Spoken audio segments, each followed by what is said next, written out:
Et coucou!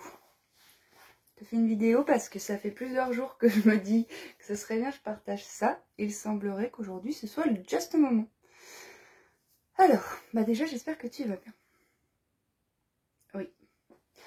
Que tu vas bien, ça veut dire qu'indépendamment de la forme de l'expérience à l'extérieur, j'espère que tu trouves cet espace en toi qui autorise tout à être et qui ne cherche pas à changer la forme extérieure. Je dis ça parce que j'ai discuté dernièrement avec une personne et puis j'observe que c'est ce que beaucoup de personnes rencontrent à l'intérieur d'eux-mêmes, plutôt dans cet espace-là, et qui vraiment fait grave souffrir. C'est qu'il y a beaucoup de personnes que j'accompagne qui cherchent la solution miracle, la séance miracle, la phrase miracle, le maître miracle, le stage miracle, quelque chose à l'extérieur qui va faire en sorte qu'à l'intérieur tout change et tout soit plus feng shui. Bon, déjà il est bon de rappeler que nous sommes des êtres en mouvement, en permanence, un mouvement intérieur qu'on ne voit pas forcément, pour autant il existe ce mouvement. Nous sommes des êtres aussi régis par des cycles, ces cycles qui sont plutôt relatifs à un mystère, à la vie, à l'énergie du vivant, qui fait qu'on ne peut pas, quand on se couche le soir, savoir comment on va se réveiller le lendemain. C'est pas nier. Moi, j'aimerais bien tous les matins me réveiller en mode ça va. Et pour autant, il y a des matins où ça va pas trop. Mais qu'est-ce qui va pas trop? À partir du moment où vous projetez sur une réalité qui n'existe pas, quelque chose qui n'est pas là, vous créez une énorme souffrance à l'intérieur de vous puisque vous vous basez sur quelque chose qui n'existe pas. Et en fait, j'observe que pour beaucoup, la difficulté, c'est accepter son humanité, accepter cette cyclicité, accepter qu'il y a quelque chose qui se joue en nous, qui bouge, et trouver une posture, non pas qui contraint le mouvement, mais qui l'épouse pleinement, mais qui ne s'y identifie pas pour autant. Et j'observe vraiment la grande souffrance du feu de Dieu, puis pour l'avoir moi aussi expérimenté, de mais non, mais moi je veux pas ressentir ça, moi je veux être tout le temps en joie. Eh ouais. Et en fait, de vouloir tout le temps être en joie, ça met à mal la tristesse qui peut être là et qui a juste besoin d'être vue en fait. Parce que dans cette société où la colère a été interdite, la tristesse pas très bien connotée, la dépression associée à des maladies, bien évidemment qu'il y a une grosse volonté égotique de vouloir expérimenter tout l'inverse de ce qui a été refusé. Pour autant, ce qui a été refusé à l'extérieur existe bel et bien à l'intérieur. C'est-à-dire que ne pas vouloir être en colère, ne pas vouloir ressentir de la colère, ne pas vouloir ressentir de la tristesse, revient vraiment à dire je veux pas qu'il y ait de la pluie dans le ciel, ou je veux que le soleil soit présent 24 heures sur 24. C'est contre nature. Pour autant, il existe une posture à l'intérieur de vous, un espace qui soutient tous ces mouvements et qui n'en fait aucunement un problème, qui n'arrête pas plus l'état d'euphorie qui contraint l'état de décrépitude. Et en fait, tous ces espaces qu'on refuse d'investir alors qu'ils sont là vont se renforcer. Ce à quoi je fais face s'efface, ce à quoi je résiste persiste. C'est un des adages des méthodes PIT. C'est qu'effectivement, on va apprendre, grâce à différents protocoles, outils, on va expérimenter le fait qu'en fait, il n'y a aucun danger à pouvoir se ressentir. Aucun danger à pouvoir s'exprimer dans un état d'être qui est teinté de quelque chose. Et pour peu qu'on s'exprime, qu'on laisse cette expression être, qu'on laisse ces différentes énergies circuler, en fait, ça circule. C'est tout con, c'est ce que je viens de dire. On les laisse circuler, donc ça circule. C'est plutôt amazing, alors que c'est très simple. Et comment, en fait, si je dois utiliser l'analogie de la nature, parce que j'aime beaucoup la nature et qu'elle m'inspire grandement, j'observe que pour beaucoup, effectivement, ils veulent des tomates, ils plantent des graines de tomates, et ils veulent la tomate le lendemain. C'est pas possible. Il y a des règles qui régissent le vivant. Il y a des gestations à respecter. Autant pour une graine de tomate, vous savez plus ou moins combien de temps après vous allez avoir une tomate, autant pour des états d'être et des émotions qui ont été interdites, pardon, très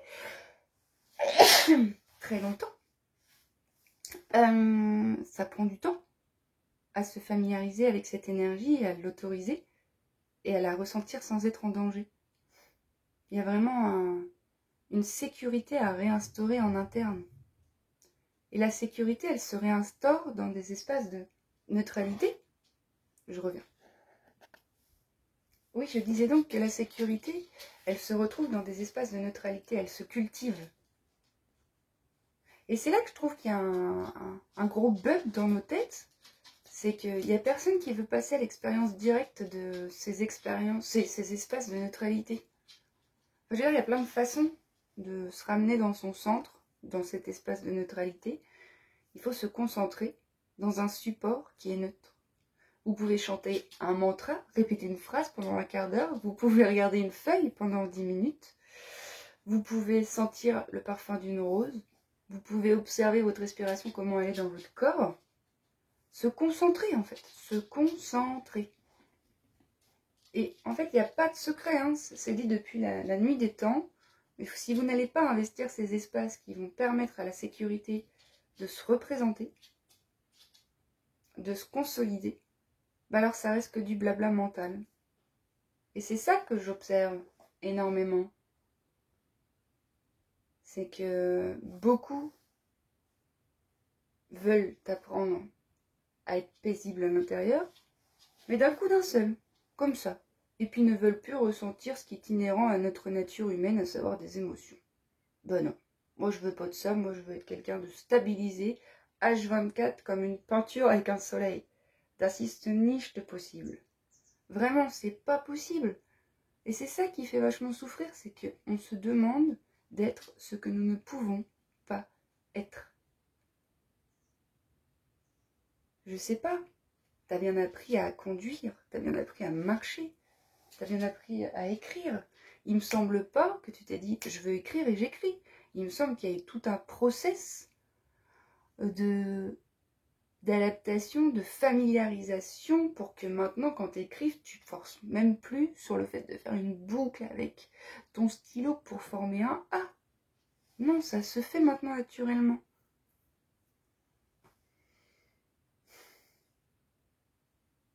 Donc effectivement, moi j'observe que beaucoup savent beaucoup de choses. Mais pourquoi on a besoin d'en mettre davantage dans la tête si la présence dans le corps est là? Il n'y a pas ce besoin-là quand on est plutôt dans un espace centré, chouette, qui accepte ce qui est à être. Non, il y a cette fuite, cette surinvestissement de la sphère mentale quand il n'y a absolument pas d'espace corporel, de présence, de retour à quelque chose de neutre qui est expérimenté. Parce qu'après, ça s'opère naturellement, en fait. Après, c'est un effort au début. Hein. Vous voyez, moi, je propose avec une amie des ateliers de breathwork. C'est une respiration particulière où on court-circuite les pauses entre l'inspire et l'expire, et de même entre l'expire et l'inspire, dont le but est de suroxygéner le cerveau, de suroxygéner l'organisme, de court-circuiter le corps mental, et de par cette respiration, d'ouvrir les cellules et permettre aux toxines qui sont accumulées dans les cellules, que sont les charges émotionnelles, que sont les pensées cristallisées, qui sont de l'énergie, hein. Toute croyance, toute croyance est une énergie arrêtée. Et quand l'énergie elle est arrêtée, elle stagne. Et quand elle stagne, elle entrave la libre circulation de cette même énergie à travers vous. Et donc, il y a un effort à fournir au début dans cette pratique. C'est pendant les 5 premières minutes, le mental va pas arrêter de dire « Mais qu'est-ce qu'on fait, maman? Qu'est-ce qu'on fout là ?» En plus, il y a des sensations physiques d'inconfort. Il peut y avoir une sécheresse dans la bouche, Il peut y avoir la tête qui commence à bouh, il peut y avoir des fourmillements dans les mains parce que ça recircule. C'est comme effectivement quand il fait très froid, que vos mains sont froides. C'est pas le froid qui fait mal, c'est quand le sang revient. Ça gêne, ça brûle. Pour autant, c'est ok. C'est un processus naturel. Eh bien, c'est de même avec cette respiration qui est proposée, c'est qu'on insiste vraiment, on pose le cadre de ça va être très relou au début. Et puis votre mental, ayant l'habitude d'être shooté aux hormones de stress, va chercher sa dose. Donc le mental, il n'est pas là en mode youpi, youpi, tralala l'air, faisons quelque chose qui va me débrancher. Ben non, le mental, c'est pas un problème en soi, hein. C'est l'excès d'énergie présent dans le mental qui cherche à tout comprendre, à tout rationaliser, à tout expliquer, alors que ça ne s'explique pas, ça se vit. Et je vois effectivement le nombre de personnes qui sont à l'extérieur d'elles-mêmes, qui ne réinvestissent pas ces espaces de neutralité et qui du coup cherchent à l'extérieur une solution miracle pour les ramener. Mais va voir tous les grands maîtres, tous les grands sages, hein. Ils en parlent depuis la nuit des temps. Hein. This is by la respiration. La respiration te ramène à ton centre.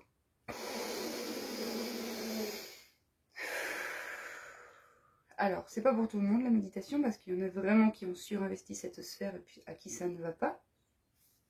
Pour autant, c'est quand même un bon indicateur de la façon dont cette sphère a été surinvestie. Mais vraiment, tu peux chanter un mantra, tu peux regarder une feuille, tu peux sentir une odeur, tu peux ressentir ton corps, tu peux toucher ton poignet et voir ce que tu sens. Pour autant, c'est pas unique, il existe des espaces thérapeutiques où cette neutralité est convoquée.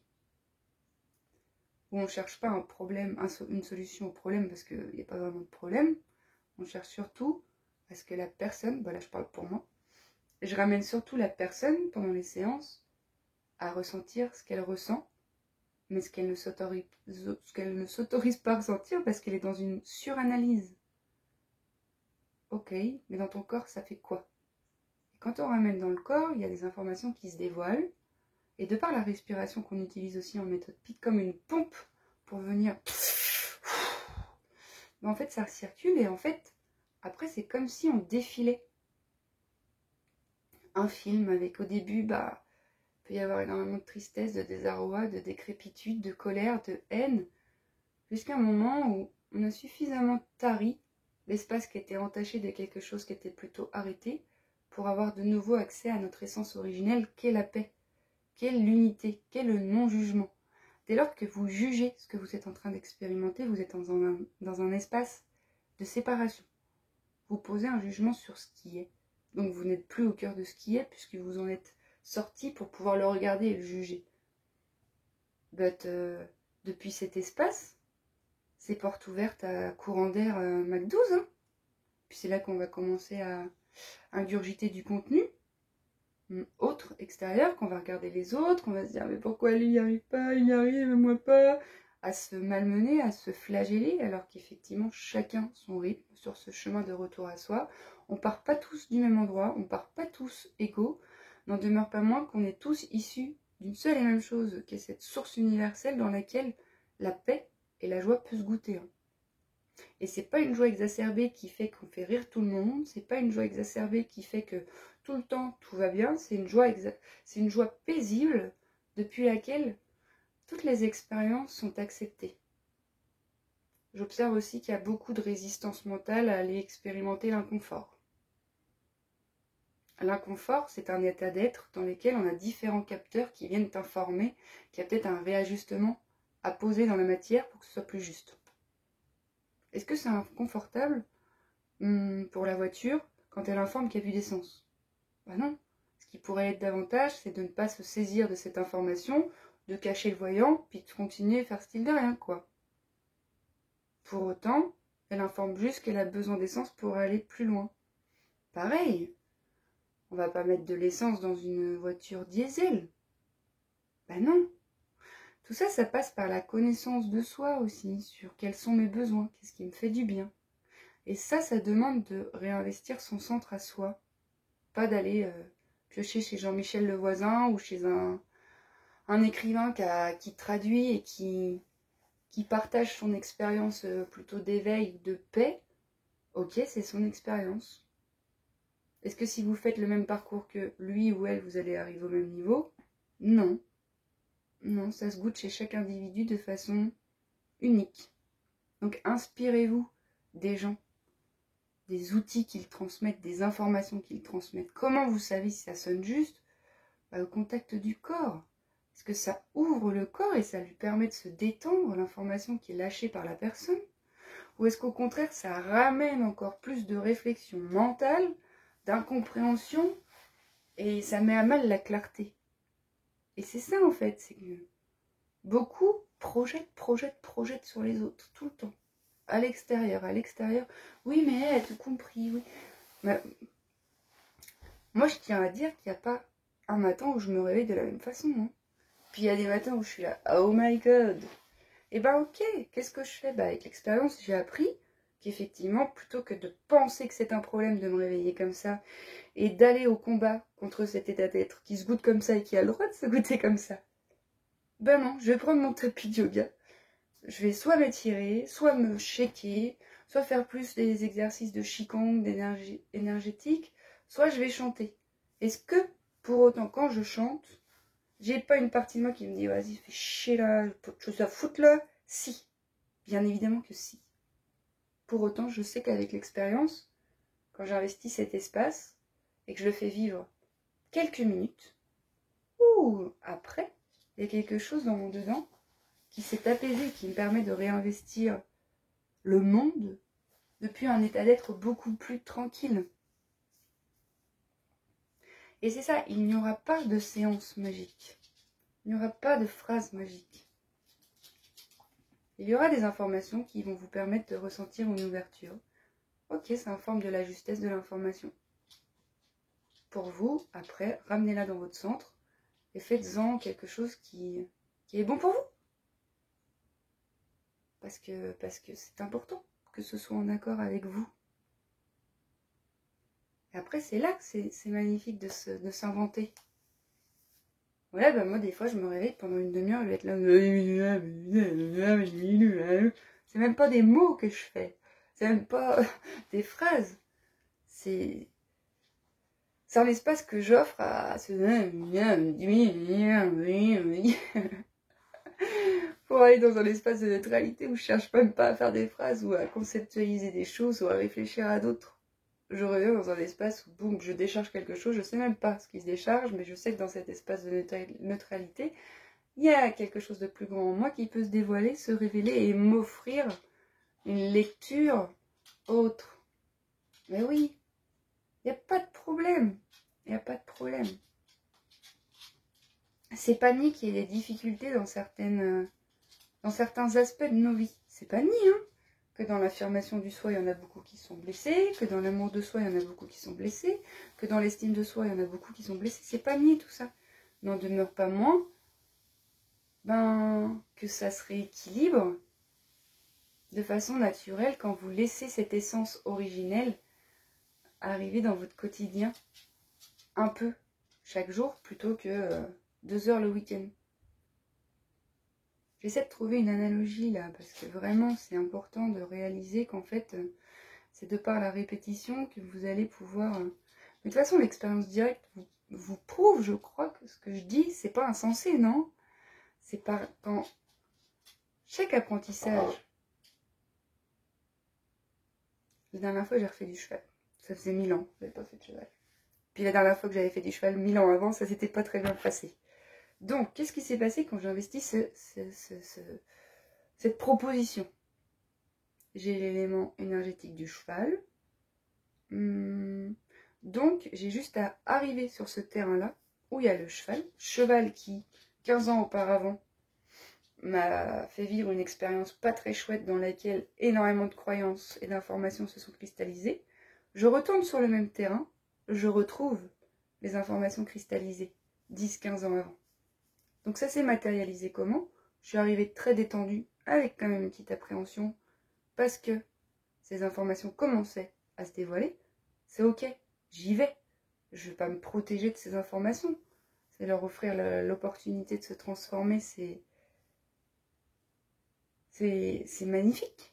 Donc, je suis arrivée, physiquement parlant, mes reins, mon bas du dos, le siège de la peur, c'est vachement contracté. Est-ce que c'est un problème? Non. Est-ce que c'est inconfortable? Oui. Qu'est-ce que je fais? Bah, je parle à mon cheval, je lui explique. Écoute, toi puis moi, on va faire une petite balade. Et ce serait sympathique de ta part que ça se passe bien parce que j'avoue que je suis pas trop rassurée, mais c'est ok, je suis là et je te fais confiance et je me fais confiance. Et je suis en sécurité parce que je suis pas toute seule et c'est cool. Il a fallu monter sur le cheval. Alors au début, je voyais bien que j'étais en tension un peu, en mode est-ce que vous avez des questions?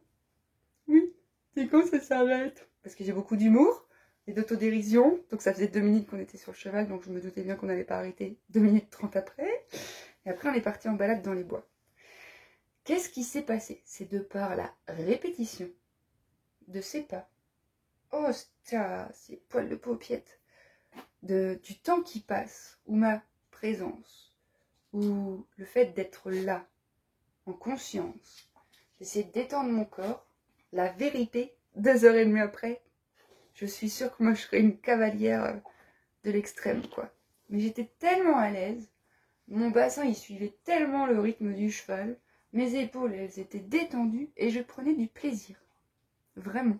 Est-ce que c'était possible dès que j'ai réinvesti cet espace? Non. Est-ce que quelqu'un m'a fait un son énergétique du feu de Dieu? Non. Il a fallu que j'expérimente, que je fasse cette expérience en direct pour que s'imprime dans mon dedans le fait que bah, c'est pas dangereux en fait. C'est pas dangereux en fait. Et après on m'a dit alors c'est quand tu t'es réconcilié avec le cheval? Je dis attends, j'en suis pas non plus à dire allez j'y vais tous les jours et puis c'est trop la boulette. Je sais que ça pourrait être vraiment plaisant pour moi d'approfondir ce lien-là parce que comme je viens de le dire, j'ai vraiment aimé cette expérience. Pour autant, je respecte le fait qu'il va falloir du temps en fait, tout simplement. Mais c'est ça, j'ai l'impression que le facteur temps, il passe à la trappe pour beaucoup de gens. Ça demande du temps. Mais qu'est-ce que tu fais de ton temps?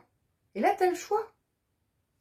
Est-ce que, quand tu te réveilles le matin et que tu n'es pas feng shui, tu cherches une solution au problème qui n'en est pas un, tu passes ton temps à surinvestir cet espace de ou est-ce que tu essaies de t'offrir un espace neutre, de chanter, de danser, de checker, d'aller crier dans les bois, des trucs où tu décharges, où la présence aussi peut se dévoiler puis prendre en charge ce qui est là, et c'est ok. Mais c'est ça en fait, et ça t'as le choix. Si tu choisis de croire que toi t'as rien compris, que t'es trop con, t'y arriveras jamais, tu peux. Mais ça reste des pensées, hein. Et t'es pas obligé de croire en ce à quoi tu penses, hein. C'est là le plus grand piège des pensées, hein. C'est qu'elles sont là tout le temps. Et après, c'est en fonction de où tu poses ton attention que tu nourris énergétiquement quelque chose. Ah oui, si je regarde la pensée de « je suis trop nulle »,« oh, je suis trop nulle », j'ai fait grandir cette pensée. Si je me demande c'est quoi l'avantage de penser que je suis trop nulle et que je sens que quand je pense que je suis trop nulle, je me renferme, bah, je vais pas me dire je suis trop forte parce que j'y crois peut-être pas pour l'instant. Peut-être que je vais te dire non, j'ai pas vraiment envie de penser que je suis trop nulle. Non, je suis pas non plus trop forte. Je suis ce que je suis là. Et il y a beaucoup de personnes pour qui dire c'est compliqué, je suis en chantier ou je suis un peu perdue, bah, c'est déjà trop la honte. Alors que mes amis, sachez que ça fait vraiment partie du dépouillement que de se saisir de tout ça, quoi. Et que c'est ok, hein. Et que t'es pas plus con que quelqu'un d'autre. Hein. Et que cet espace relatif à la présence n'est pas réservé à un élite qui aurait lu tous les bouquins spirituels. D'ailleurs, moi, toutes les personnes que je suis, de celles qui m'inspirent, elles parlent de cette boulimie de connaissances, et après elles parlent de ce mouvement inverse de oh, il a fallu tout vider, parce que dans le bouquin que je suis en train de lire, là, Tantra, il y a cette analogie qui est pas mal. Il faut vider le temple, réussir à faire de son intérieur un espace vide, où l'air circule, où tout circule, où il n'y a rien qui fait obstacle. Et là, le disciple, il est trop content. Il a vidé son temple, il est trop bien. Il a vidé toutes les petites choses qui n'allaient pas. Il a enlevé tous les petits personnages gris qui étaient là en mode « t'es trop nul, t'es trop con ». Hop, il les a fait sortir. Et puis une fois qu'il s'est senti super bien dans ce temple vide, il a ramené des livres de la connaissance. Erreur fatale. La connaissance ne se trouve pas dans un bouquin, mon ami. La connaissance, elle se trouve dans le rapport que tu entretiens de toi à toi. Dans cet espace de silence, dans cet espace de présence à toi. Si quand tu es en train de faire quelque chose petit comme ça, ah bah, peut-être qu'il faut se poser la question de pourquoi tu le fais.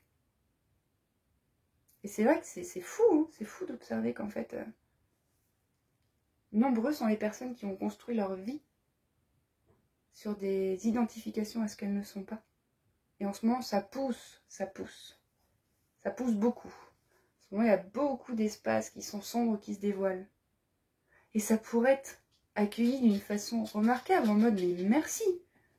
Merci, comme ce voyant de la voiture qui t'informe que tu n'as plus d'essence, mais merci. Ça t'évite bien des désagréments. Bah, ces résurgences de parties de toi, là, qui sont en mode « ouh, il faut que je sorte », bah merci. Merci. Mais par contre, quand c'est « faut que je sorte », il y a des trucs à réajuster à l'extérieur parce que ce que j'étais il y a 2 ans, je ne le suis plus. Ce que j'ai construit il y a 2 ans, je ne le suis plus. Ce que j'ai fait il y a quelques mois, ben, je l'ai fait depuis un espace erroné. Du coup, ça tient plus, ça s'effondre. C'est très bien que ça s'effondre.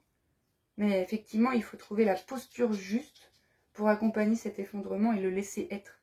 Ben, cette posture juste, c'est la présence. Oui, oui, ma paupiette, t'as faim?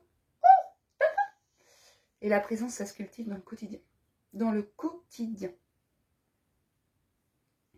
Donc voilà, si vous avez à cœur d'être accompagné le temps de sécuriser certaines choses et puis d'ancrer d'autres choses de façon plus conséquente, moi j'ai à cœur de vous accompagner.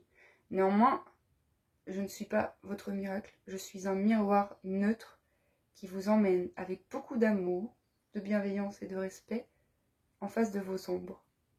Et qui reste là. Et qui vous dit c'est quoi que tu ressens. Et qui vous aime suffisamment fort et vous sécurise pour que vous puissiez dire « Hein, quoi? Mais non, je ressens rien. » Si, je crois que tu ressens quelque chose. Mais après, c'est des protocoles incroyables aussi, les méthodes PIT. Mais là, je ne vais pas m'étaler sur le sujet. Je voulais juste dire qu'il n'y avait pas de séance miracle, que de refaire des connexions neuronales dans le cerveau, ça prend du temps. Qu'il y a énormément d'informations qui ont tellement stagné qu'il faut les faire circuler tranquillement. C'est comme une plante qui aurait besoin d'un tuteur pour pousser parce qu'elle a tellement été écrasée dès l'enfance que elle n'a pas pu se déployer correctement. Pour autant, il y a cette énergie de vie qui la traverse, mais elle n'a pas pu déployer certaines fonctions inhérentes à sa nature pour pouvoir se déployer. Donc il y a des tuteurs, il y en a partout. Mais sachez et soyez juste au clair avec vous depuis quel espace vous investissez cet espace thérapeutique. Et moi, je ne suis pas une magicienne. Je ne peux pas vous sauver. Oh, par contre, j'ai à cœur de cheminer à vos côtés et de vous sécuriser et de vous permettre de goûter à cette sécurité en interne pour que vous vous rendiez compte qu'en fait, cette sécurité est vôtre et est là. Il suffisait que quelqu'un vous la reflète. Voilà, c'est panique, moi, sur tout ça, j'en serais pas là aujourd'hui. Hein.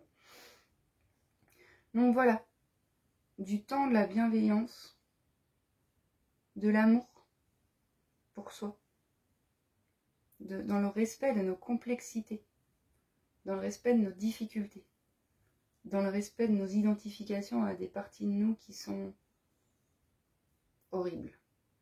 Voilà, c'est ok. C'est ok.